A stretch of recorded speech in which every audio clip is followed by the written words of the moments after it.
নমস্কাৰ বহুদিনৰ মূৰত আপোনালোক সকলোকে বহুত স্বাগতম জনাইছো জ্ঞান জ্যোতিৰ অন্য এক নতুন ভিডিঅ'ৰ মাজলৈ আৰু বন্ধুসকল লৈ আহিছো আজি আপোনালোকৰ মাজলৈ বহুতেই বেছি গুৰুত্বপূৰ্ণ এটা ভিডিঅ' যদি আপুনি অসম পুলিচৰ পৰীক্ষাত অৱতীৰ্ণ হ'বলৈ গৈ আছে তেতিয়াহ'লে এই ভিডিঅ'টো আপোনালোকৰ বাবে বহুত বেছি গুৰুত্বপূৰ্ণ হয় আপোনালোকে ভিডিঅ'টো সম্পূৰ্ণকৈ চাব কিয়নো মই আজি আপোনালোকলৈ যি কেইটা প্ৰশ্ন লৈ আহিছো এই প্ৰশ্নবোৰ যোৱা বৰ্ষৰ যে অসম পুলিচৰ পৰীক্ষা হৈ গৈছিলে সেই অসম পুলিচৰ পৰীক্ষাত হৈ যোৱা প্ৰশ্ন কাকতৰ পৰা গতিকে আটাইকেইটা প্ৰশ্নই বহুত বেছি গুৰুত্বপূৰ্ণ হয় যদিও এইকেইটা প্ৰশ্ন এইবাৰ নাহে তথাপি এনেকুৱা ধৰণৰে প্ৰশ্ন আপোনালোকে এইবাৰো লিখিব লাগিব গতিকে বন্ধুসকল যোৱা বহুকেইদিন মই আপোনালোকক ভিডিঅ' দিব পৰা নাছিলোঁ একচুৱেলি ব্যক্তিগত অসুবিধাৰ বাবে লগতে মই এখন অনলাইন কোচিঙৰ লগত জড়িত আছোঁ যিখন কোচিঙত নৱম আৰু দশম শ্ৰেণীৰ বাবে সকলো ধৰণৰ বিষয়ৰে ক্লাছবোৰ হৈ থাকে আৰু সেই কোচিংখনত মই বিশেষকৈ অতঃপ্ৰতভাৱে জড়িত হৈ আছোঁ সেইবাবেও মই কিছু টাইম তাত দিব লগা হৈছে যাৰ বাবে মই আপোনালোকৰ বাবে ভিডিঅ' প্ৰভাইড কৰিব পৰা নাছিলোঁ কিন্তু এতিয়াৰ পৰা মই আপোনালোকলৈ প্ৰায় ৰেগুলাৰ ভিডিঅ' দিবলৈ চেষ্টা কৰিম আপোনালোকৰ যিমানবোৰ প্ৰশ্ন আছে সকলোবোৰ প্ৰশ্নৰ মই উত্তৰ কৰিবলৈ চেষ্টা কৰিম জাষ্ট আপোনালোকৰ যিমানবোৰ কুৱেশ্যন আছে আটাইবোৰ কুৱেশ্যন মোৰ ইনষ্টাগ্ৰামৰ জৰিয়তে আপোনালোকে মোলৈ প্ৰেৰণ কৰক মোৰ ইনষ্টাগ্ৰাম আইডি মই ডেছক্ৰিপশ্যনত দি দিছোঁ তাত আপোনালোকৰ যিমানবোৰ নজনা নুবুজা প্ৰশ্ন আছে গণিতৰ বিশেষকৈ আটাইবোৰ প্ৰশ্ন মোলৈ প্ৰেৰণ কৰিব আৰু মই আপোনালোকক ভিডিঅ' আকাৰে জনাই দিবলৈ বুজাই দিবলৈ চেষ্টা কৰিম গতিকে বন্ধুসকল আহক আজিৰ ভিডিঅ'টো আমি প্ৰশ্নলৈ আৰু প্ৰথমটো প্ৰশ্ন দিছে যে এটা বেগত মুঠ মুদ্ৰা আছে 112 টকা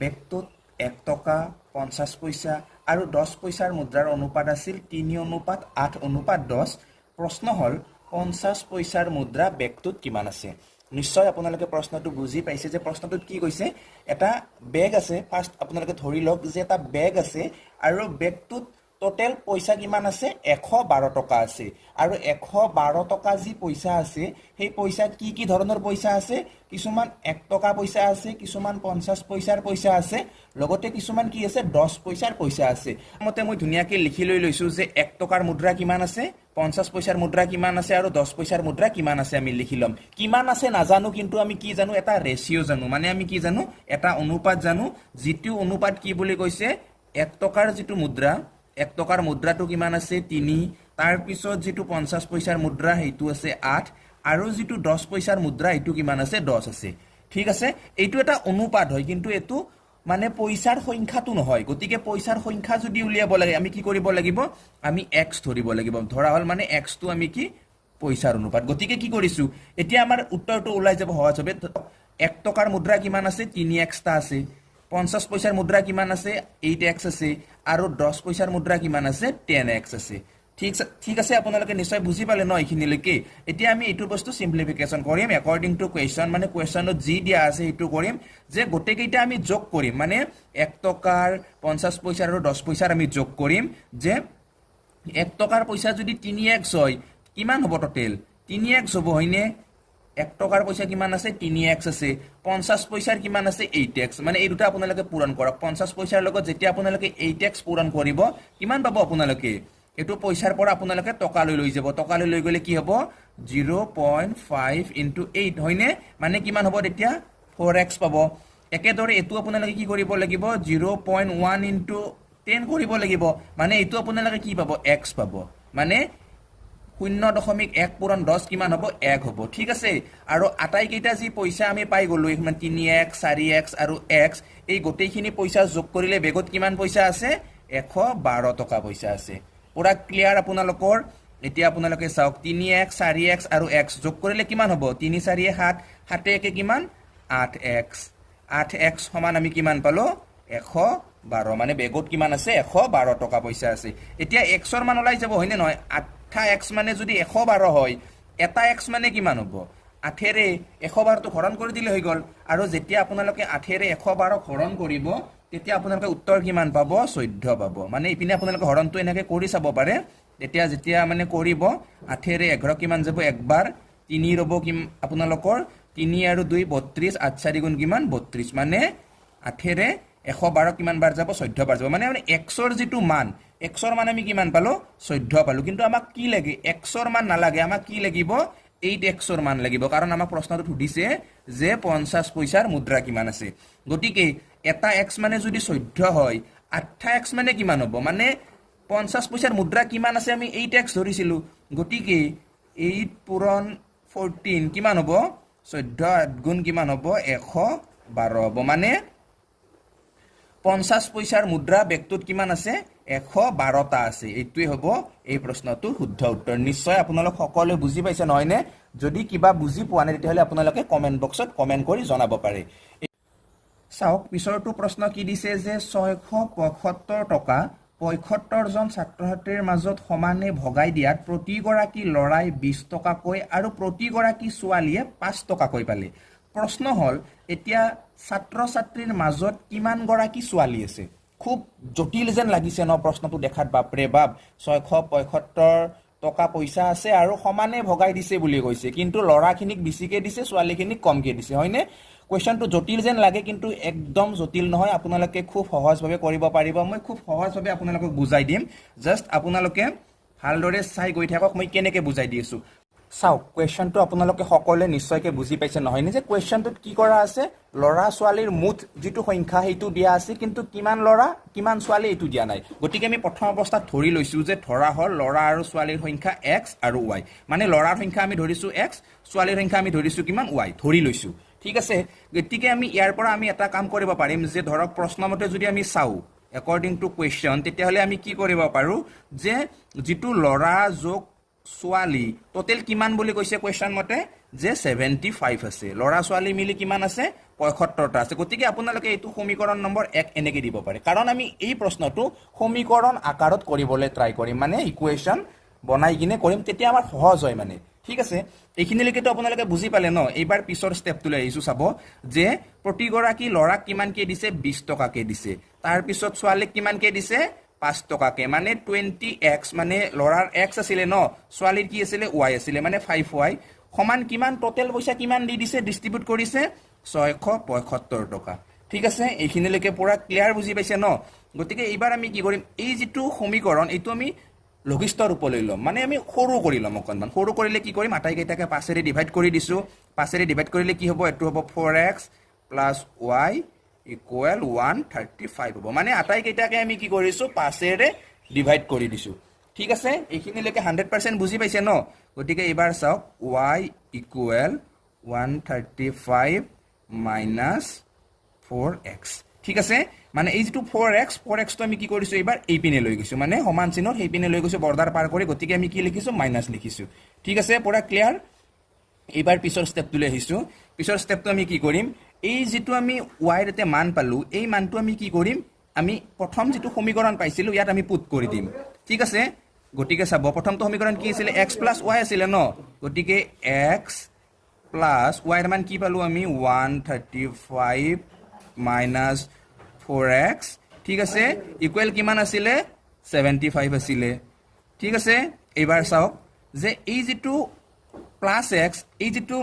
-x মানে কি হ'ব এতিয়া এটা x প্লাসত আছে 4টা x মাইনাসত আছে তাৰ মানে কি আছে 3টা x অলৰেডি মাইনাসত আছে ঠিক আছে তাৰ পিছত সমান চিনৰ যদি আমি এই 135 টো হেপিনে লৈ যাও কি হ'ব মাইনাস হ'ব মানে 75 ৰ পৰা যদি 135 আমি বিয়োগ কৰো তেতিয়াহলে আমি কিমান পাম যে -60 পাম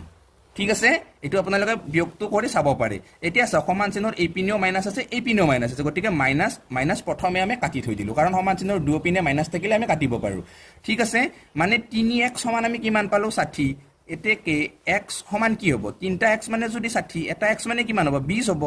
সকলোৱে গম পালে মানে x ৰ মান আমি কিমান পালো 20 পালো x কাৰ আছিল লৰাৰ সংখ্যা কিন্তু প্ৰশ্নটোত আমাক কি কৈছে ছোৱালীৰ সংখ্যা উলিয়াব দিছে লৰাৰ সংখ্যা উলিয়াব দিয়া নাই লৰাৰ সংখ্যা পালো আমি 20টা আছে ছোৱালীৰ সংখ্যা আমি কেনেকৈ উলিয়াম ছোৱালী মানে কি আছিল y আছিল এইটো আপোনালোকে দেখিছে ন ইয়াত সমীকৰণ আপোনালোকে 2 এনেকৈ দিব পাৰে দেই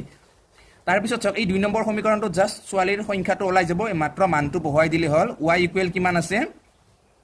y ইকুৱেল 135 - 4x আছে ঠিক আছে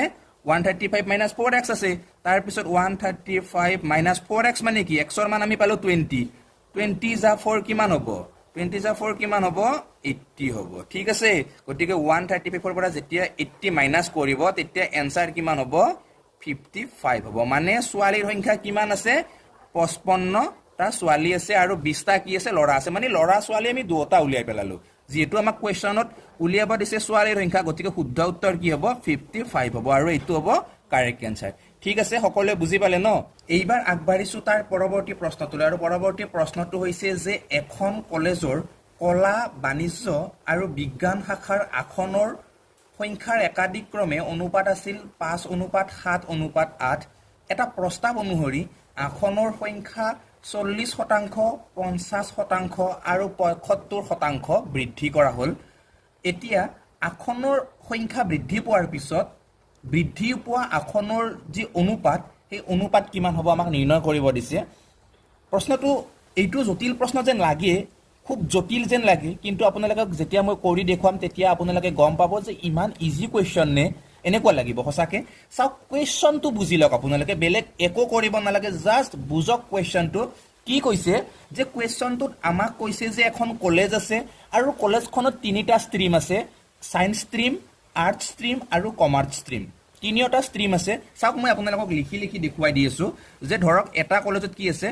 আৰ্টছৰ ষ্ট্ৰীম আছে এটা কমাৰ্চৰ আছে আৰু এটা সায়েন্সৰ ষ্ট্ৰীম আছে ঠিক আছে তিনিটা কলেজত কি আছে ষ্ট্ৰীম আছে আৰু এই তিনিটাৰ যি অনুপাত যি ৰেচিঅ'টো আমাক কিমান দিয়া আছে যে 5:7:8 ৰেচিঅ'ত কি আছে ছাত্ৰ ছাত্ৰীখিনি আছে এতিয়া কথা হ'ল যে এই যিটো ষ্টুডেণ্টখিনি আছে কিমান ষ্টুডেণ্ট আছে আমি নাজানো যে আৰ্টছৰ কিমান আছে আমি নাজানো কমাৰ্চৰ কিমান আছে নাজানো আমি সায়েন্সৰ কিমান আছে সেইটোও নাজানো কিন্তু এটা বস্তু জানো ধৰক আৰ্টছৰ যদি 10টা চলি আছে তেতিয়াহ'লে ইয়াৰ পৰা বৃদ্ধি হৈছে কিমান 40% যদি কমাৰ্চত 10টা আছে তেতিয়াহ'লে ইয়াৰ পৰা বৃদ্ধি হৈছে কিমান পাৰ্চেণ্ট 50% আৰু যদি ধৰক আপোনালোকৰ সায়েন্সত 10টা ল'ৰা ছোৱালী আছে তেতিয়াহ'লে ইয়াৰ পৰা কি হৈছে 75% বৃদ্ধি হৈছে মানে 75% ঠিক আছে এতিয়া চাওক মই আপোনালোকক খুব ধুনীয়াকৈ বুজাই দি আছো যে যিহেতু আৰ্টছৰ কমাৰ্চৰ আৰু সায়েন্সৰ অনুপাত কিমান আছে 5:7:8 মানে এনেকুৱা ফৰ্মেটত ষ্টুডেণ্টখিনি আছে মানে এনেকুৱাকৈ আছে সহজকৈ বুজাই দিছোঁ যে আৰ্টছত যদি 5টা কমাৰ্চত 7টা আৰু সায়েন্সত কিমানটা আছে 8টা আছে ঠিক আছে গতিকে 5, 7 আৰু 8টা ল'ৰা ছোৱালী কলেজখনত আছে এইটো অনুপাত যদিও ষ্টুডেণ্টে ধৰি ল'ব পাৰে কাৰণ যে আৰ্টছৰ যদি 10টা আছে কমাৰ্চৰ 14টা হ'ব আৰু সায়েন্সৰ কিমান হ'ব 16টা হ'ব মানে কি হ'ব ইয়াৰ যিটো ৰেচিঅ'টো কিন্তু আমি সদায় এইটোৱে পাম বা নাইবা আপোনালোকে এইটো ধৰি লওক 5:5:25 হ'ব পাৰে 7:5:35 হ'ব পাৰে 8:5:40 হ'ব পাৰে এনেকুৱাকৈ লিখিব পাৰে সেইটো আপোনালোকৰ কথা জাষ্ট মই আপোনালোকক এই যি 10, 14 আৰু 16 ইয়াৰ পৰা মানে উত্তৰটো কৰি দেখুৱাম চাব আৰ্টছৰ ল'ৰা ছোৱালী কিমান আছে 10টা আছে কমাৰ্চৰ কিমানটা আছে 14টা আছে আৰু সায়েন্সৰ কিমানটা আছে 16টা আছে এতিয়া আৰ্টছৰ পৰা কিমানটা বৃদ্ধি হৈছে 40% বৃদ্ধি হৈছে কিমানটা আছিলে ষ্টুডেণ্ট 10টা ষ্টুডেণ্ট আছিলে বৃদ্ধি হৈছে কিমান 40% মানে 10ৰ পৰা যদি আপোনালোকে 40% বৃদ্ধি কৰে তেতিয়াহ'লে আপোনালোকে কিমান পাব এটা শূন্য কাটা গ'ল ইয়াৰে এটা কাটা গ'ল কিমান থাকিলে 4 মানে 10টা ষ্টুডেণ্ট আছিল 4টা বৃদ্ধি হ'ল 40% মানে গতিকে কিমান ষ্টুডেণ্ট হ'ল নতুনতে 14টা হ'ল কিমানত আৰ্টছত কমাৰ্চত কিমান আছিলে 14টা আছিলে কিমান পাৰ্চেণ্ট বৃদ্ধি হ'ল 50% মানে 14ৰ যদি আপোনালোকে 50% উলিয়াব লাগে কেনেকৈ উলিয়াব এনেকৈ উলিয়াব লাগিব ঠিক আছে 5×2 = 10 2 7×14 মানে কেইটা বাঢ়িলে 7টা বাঢ়িলে আগতে 14টা কি আছিলে আগতে 14টা আছিলে নতুনকৈ 7টা বাঢ়িলে কিমান হ'ল 14 7 21টা হ'ল একেদৰে মানে সায়েন্সত কিমান আছিলে 16টাৰ পৰা কিমান বাঢ়িলে 75% গতিকে 16ৰ পৰা যদি আপোনালোকে 75% বঢ়ায় কিমান হ'ব তেতিয়া সৰি তলত 100 হ'ব ওপৰত 75 কিমান হ'ব এতিয়া যে 25 যাব 25 3 × 75 25 4 × 100 আৰু 4ৰে 4ক যাব 16ক যাব 4 বাৰ ওকে এতিয়া আমি কিমান পালো 4 3 × 12 মানে সায়েন্সৰ কিমানটা বাঢ়িলে 12টা বাঢ়িলে 16টা আছিলে আগতে নতুনকৈ আকৌ 12টা আহিল কিমান আহিলে এতিয়া 28টা হ'ল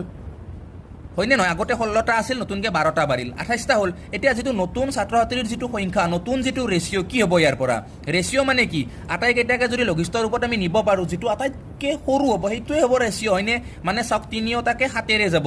7 2 × 14 7 3 × 21 7 4 × 28 ইয়াতকৈ তো সৰু নহয় না হ'ব 2 3 4 তিনিওটা মৌলিক পাই গ'লোঁ মানে ইয়াৰ যিটো ৰেচিঅ' 2:3:4 হ'ব খুব ইজি হয় মই আপোনালোকক জাষ্ট বুজাই দিছোঁ কাৰণে অকণমান সময় লাগিছে কিন্তু একদম সহজে আপোনালোকে এই গণিতটো কৰিব পাৰিব আগবাঢ়িছোঁ তাৰ পৰৱৰ্তী প্ৰশ্নটোলৈ আৰু তাৰ পৰৱৰ্তী প্ৰশ্নটো কেনেকুৱা এইটোও দেখাত জটিল কিন্তু কৰিবলৈ সহজ চাওক কি দিছে এজন ল'ৰাক লিখিবলৈ কোৱা হ'ল 2⁵ 9² আৰু ল'ৰাজনে লিখিলে 2592 এতিয়া সংখ্যা দুটাৰ মাজত সংখ্যাসূচক পাৰ্থক্য কিমান মানে চাওক যেটো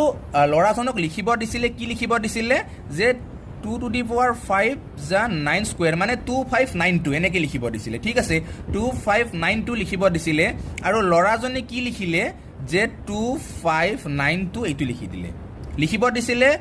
2 to the power 5 আৰু 9 স্কয়াৰ লিখি দিলে কি 2592 এতিয়া আমাক কোৱেশ্চন কৰিছে যে ইয়াৰ যিখিনি মান ওলাব আৰু এইখিনিৰ মাজৰ পাৰ্থক্য কিমান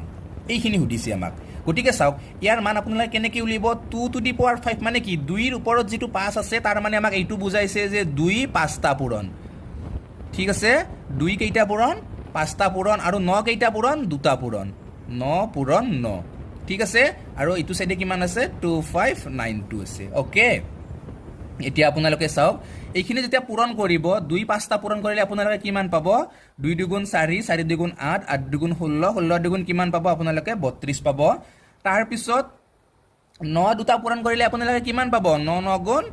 81 পাব হয়নে আৰু এইপিনে কি আছে 2592 আছে এতিয়া চাওক যেতিয়া আপোনালোকে 32 আৰু 81 পূৰণ কৰিব তেতিয়া আপোনালোকে এনসাৰ পাব 2592 মানে 2592 পাব এইপিনে লৰাজনে কি লিখিছিল 2592 লিখিছিল এতিয়া ইয়াৰ মাজৰ যদি পাৰ্থক্য আমাক উলিয়াব দিয়ে তেতিয়া কি হ'ব পাৰ্থক্য মানে হদাই ডিফাৰেন্স হয় নে নহয় ডিফাৰেন্স মানে কি বিয়োগ গতিকে এইটোৰ পৰা এইটো বিয়োগ কৰিলে আমি কিমান পাম অবভিয়াসলি 0 পাম ন গতিকে ইয়াৰ যেটো এনসাৰ কিমান হ'ব 0 হ'ব ঠিক আছে বুজি পালে সকলোৱে এইবাৰ আগবাঢ়িছো তাৰ পৰৱৰ্তী প্ৰশ্নটোলে পৰৱৰ্তী প্ৰশ্নটো দিছে যে স্বাভাৱিক সংখ্যাৰ বৰ্গফলক সংখ্যাটোৰ ঘনফলৰ পৰা বিয়োগ কৰিলে 48 হয় তেন্তে সংখ্যাটো কি চাওক ইয়াত আমাক কেইটামান সংখ্যা দিছে 8 6 5 আৰু 4 ইয়াৰে প্ৰথমে আমাক ঘনফল উলিয়াব দিছে যিকোনো এটা সংখ্যাৰ আৰু ঘনফলটোৰ পৰা যদি আমি বৰ্গফল বিয়োগ কৰো তেতিয়াহলে আমি কিমান পাম বুলি কৈছে 48 পাম বুলি কৈছে গতিকে মই এইখিনি টাইমত আপোনাক এটা কথা কৈলো চাব যে যিমান পাৰে সিমান ঘন সংখ্যাটোৰ আপোনালোকে সৰুটো ট্ৰাই কৰিব চেষ্টা কৰিব কাৰণ যদি ডাঙৰ বৰ ট্ৰাই কৰে তেতিয়াহলে বহুত হৈ যাব মই দেখুৱাই দিছো চাব যে 2 যদি 3টা পূৰণ কৰে 2 দুগুণ 4 4 দুগুণ 8 ন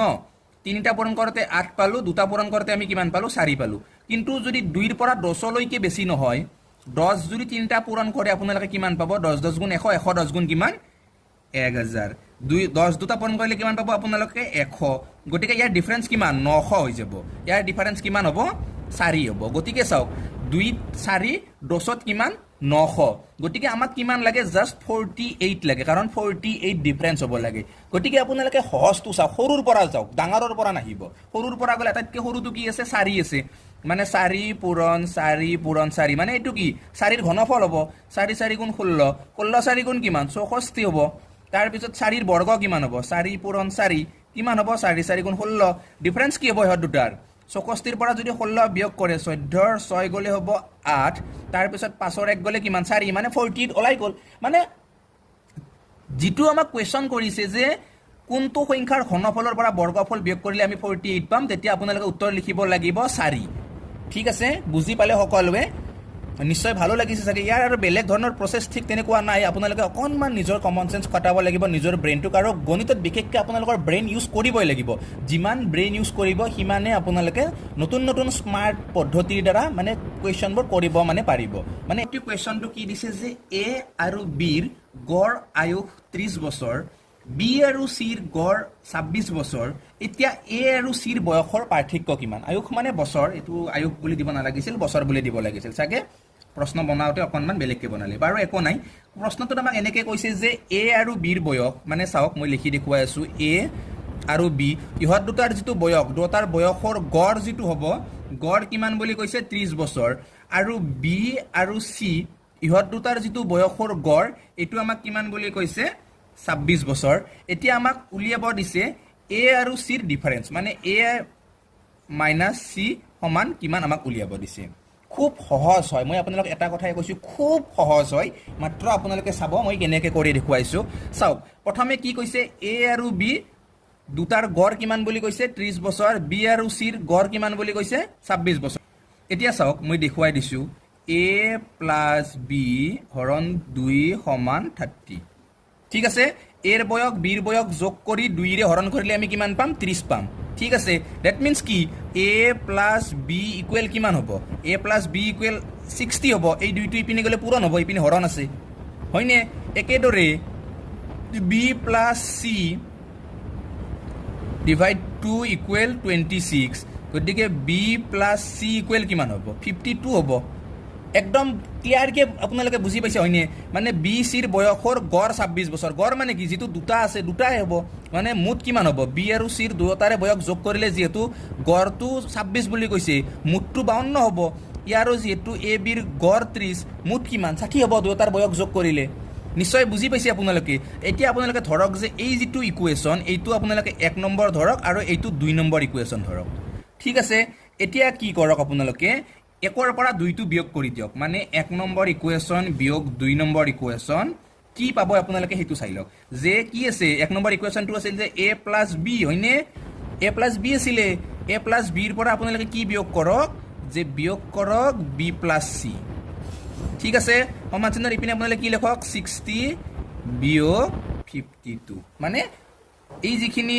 ডিজিট আমি বেলেগ সাইডে লিখিছো আৰু যিখিনি মানে ভেৰিয়েবলছ আছে এইখিনি বেলেগ সাইডে লিখিছো ন একো নাই বাৰু এতিয়া আপোনালোকে এইটো সিম্পলিফিকেশন কৰক a টো তো a থাকিব প্লাস b থাকিব মাইনাস a প্লাস a কি মাইনাস b তাৰ পিছত প্লাস c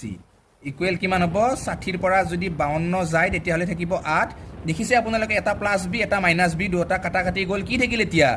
a এটো plus a minus a minus হ'ব সৰি বাৰু এটো মাইনাস হ'ব a মাইনাস c কিমান পালো আমি এতিয়া 8 পালো উলিয়াব কি দিছিলে আমাক a মাইনাস c উলিয়াব দিছিলে হয়নে গতিকে a মাইনাস c আমি কিমান পালো 8 পালো মানে a আৰু c ৰ যেটো ডিফাৰেন্সটো আমি কিমান পালো 8 বছৰ পালো ঠিক আছে গতিকে ইয়াৰ যেটো শুদ্ধ উত্তৰটো কি হ'ব 8 ইয়াৰ্স হ'ব ঠিক আছে চাওক এইবাৰ আগবাঢ়িছো পৰৱৰ্তী প্ৰশ্নটোলে পৰৱৰ্তী প্ৰশ্নটোত আমাক কি কৈছে যে 6টা সংখ্যাৰ গড় 8 আৰু এটা সংখ্যা যোগ কৰাত ইয়াৰ গড় হল 9 এতিয়া যোগ কৰা সংখ্যাটো কি এটো প্ৰশ্ন মই আগতে আপোনালোকক কৰি দেখুৱাইছো যদিও আজি পুনৰ কৰি দিম যে 6টা সংখ্যা আছে আৰু 6টা সংখ্যাৰ গড় কিমান বুলি কৈছে আমাক 8 বুলি কৈছে মানে 6টা সংখ্যাৰ গড় 8 গটিকে 6টা সংখ্যাৰ মুঠ কিমান হ'ব 8 6 গুণ 48 হ'ব ঠিক আছে মানে 48টা বস্তু যদি আমি 6টা মানুহ সমানে ভগাই দিও তেতিয়ালে কিমান পাব গড় 8 কে পৰিব একেদৰে কি বুলি কৈছে মানুহৰ সংখ্যা এটা বাঢ়িল 6 আছিল কিমান হল 7 হল গড় কি হৈ গেল এবাৰ আৰু গড় এক বাঢ়ি গল মানে 8 আছিল 9 হৈ গল গটিকে মুঠ কিমান হ'ব 7 9 গুণ কিমান 63 হ'ব হয়নে পাইছে 63 হ'ব এতিয়া চাওক যে প্ৰথমতে বস্তুৰ সংখ্যা আছিল 48 নেক্সট টাইম কি হল 63 হল কিমান বাঢ়িল যিমানটো বাঢ়িল সিমানতে নতুনটো আহিল মানে বুজিছেনে আপোনাৰ নতুন কি যেটো বস্তু আহিল সেই বস্তুটো কিমান হ'ব মানটো তাৰ যে 63 ৰ পৰা যেতিয়া আপোনালোকে 48 বিয়োগ কৰিব হেতু হ'ব কিমান 15 হ'ব ঠিক আছে পালে বুজি মানে নতুন কি যেটো সংখ্যা বাঢ়িলে এই সংখ্যাটো কিমান হ'ব 15 হ'ব অৰ্থাৎ 15 কি হ'ব ইয়াৰে শুদ্ধ উত্তৰ খুব সহজ হয় এটো মই আগতে আপোনালোকক কৰি দেখুৱাই দিছিলো চাওক আগবাঢ়িছো ইয়াৰ পৰৱৰ্তী প্ৰশ্নটোৰ লগতে আজিৰ ভিডিওটোৰ শেষৰটো প্ৰশ্নটো কি দিছে যে মনোজে মনত পেলালে যে তাৰ ককায়েকৰ জন্মদিন 15 তাৰিখৰ পিছত কিন্তু 18 ফেব্ৰুৱাৰীৰ আগত আনহাতে তাৰ ভনিয়েকৰ মনলৈ আহিল তাইৰ ককায়েকৰ জন্মদিন 16 তাৰিখৰ পিছত কিন্তু 19 ফেব্ৰুৱাৰীৰ আগত তেন্তে প্ৰশ্ন হল মনোজৰ ককায়েকৰ জন্মদিন কোন দিনাখন মানে চাওক মনোজ এটা মানুহ ই ভাবিছে যে ইয়াৰ যেটো ককায়েকৰ জন্মদিন কি বুলি কৈছে 15 তাৰিখৰ পিছত মানে 15 হ'ব নোৱাৰে হ'বলে কি হ'ব লাগিব 16 হ'ব লাগিব নাইবা 17 হ'ব লাগিব ঠিক আছে এই দুটাৰ এটা কি হ'ব লাগিব তাৰ ককায়েকৰ জন্মদিন হ'ব লাগিব আৰু যেটো মনোজৰ সিস্টাৰে কি ভাবিলে যে তাৰ যেটো ককায়েকৰ জন্মদিনটো কি বুলি কৈছে যে 16 তাৰিখৰ পিছত হ'ব লাগিব মানে 16 তাৰিখ হ'ব নোৱাৰে 16 তাৰিখৰ পিছত হ'ব লাগিলে কি হ'ব লাগিব 17 হ'ব লাগিব আৰু কি বুলি কৈছে 19ৰ আগত মানে 18 হ'ব লাগিব ভনিয়েকৰ মতে কি হ'ব লাগিব 17 18 হ'ব লাগিব আৰু মনোজৰ মতে কি হ'ব লাগিব 16 17 হ'ব লাগিব এতিয়া ককায়েকৰ জন্মদিন কোনটো ইহত দুটাৰ মাজত যেটো মিল আছে হেইটো হ'ব ককায়েকৰ জন্মদিন মানে 17 টো মিল আছে হয়নে গটিকে ককায়েকৰ যেটো জন্মদিন কোন দিনাখন হ'ব 17 ফেব্ৰুৱাৰী হ'ব ঠিক আছে 17 ফেব্ৰুৱাৰী কি হ'ব ককায়েকৰ জন্মদিন হ'ব নিশ্চয় আপোনালোকে সকলোৱে ভালদৰে বুজি পাইছে নহয়নে গতিকে বন্ধুসকল কেনেকুৱা পালে ভিডিঅ'টো সকলোৱে জনাব যদি ভাল পাইছে আপোনালোকৰ যিমানবোৰ বন্ধু বান্ধৱী আছে সকলোলৈ ভিডিঅ'টো শ্বেয়াৰ কৰিব লগতে অনাগত দিনবোৰত এনেকুৱা ভিডিঅ'সমূহ চাই থাকিবৰ বাবে আপোনালোকে চেনেলটো ছাবস্ক্ৰাইব কৰিব গতিকে বন্ধুসকল আজিলৈ এৰিছোঁ লগ পাম পুনৰ অন্য এটা নতুন ভিডিঅ'ৰ সৈতে তেতিয়াহ'লে বাই বাই জয় আই অসম